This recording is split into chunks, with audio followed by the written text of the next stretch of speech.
te nu mēs stāvam pie brīnojamākās mašīnas pasaulē. Starp citu, Latvijā. Tepat pie 13. janvāra ielas. Turpat, kur tagad stāv arī Eifeļa tornis.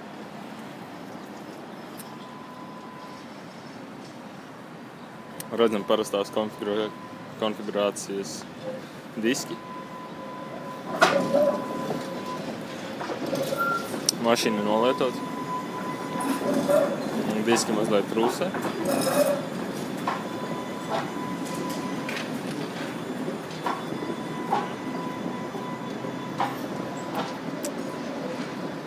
Nav pats lētākais modelis, jo tajā laikā, kad visdrīzāk šis ir pirkts, bija arī 60.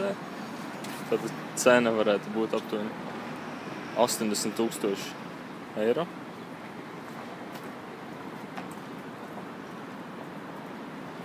Visi garām gājēji uz mani skatās kā trako, vienkārši neviens nesaprot reāli mašīnas vērtību, mašīnas garīgo, mašīnas materiālo vērtību. Cerams, ka īpašnieks tuvākajā laikā atnāks un nokomentēs.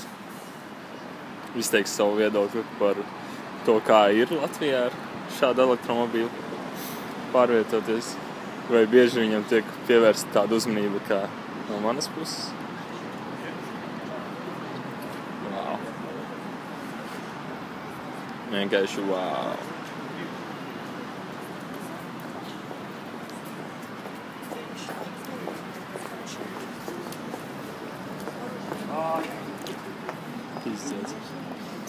Nu, redzams, es neesmu vienīgais, kas apstājas un apbrīnu.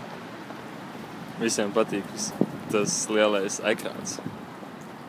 Vai labi no vadītāja, no kur var kontrolēt jebkuru mašīnas funkciju, bagāžnieks, priekšējais bagāžnieks, pacēlums virs zemes, durvju blokēšana, autopilots.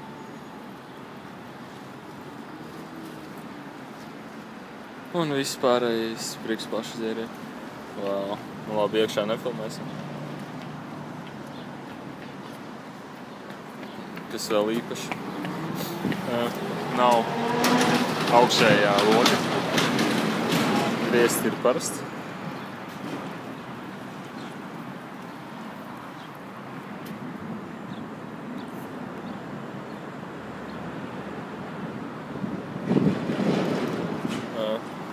Te arī es. Čau. Vienkārši wow.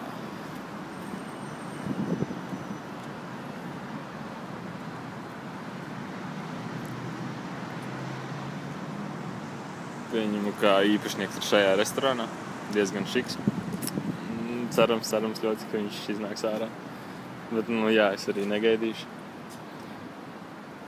Jebkurā citā dienā noteikti sagaidītu.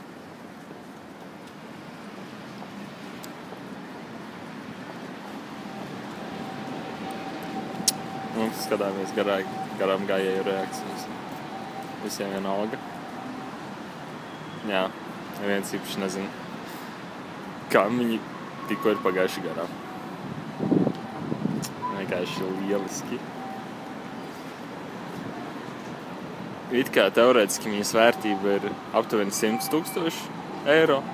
Nu, šī brīža vidējai mašīnai ar vidējo komplektāciju. Bet,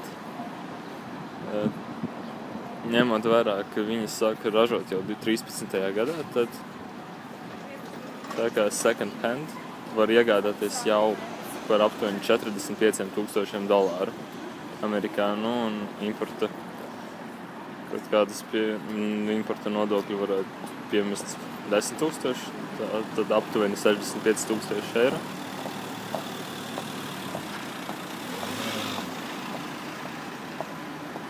Tas nav nemaz tik šausmīgi. Ņemot vērā, ka 3 gadi pagājuši, vēl pēc 3 gadiem cena varētu samazināties par 25%. Un tas būtu aptuveni 40,000 eiro. 40, vēl aizvien dārgi. Šaka viņa vecākais brālis. Jā.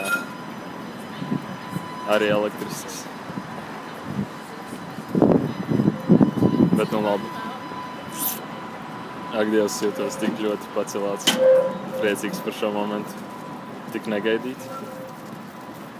Paldies. Veiksim Tesla. Elon Musk.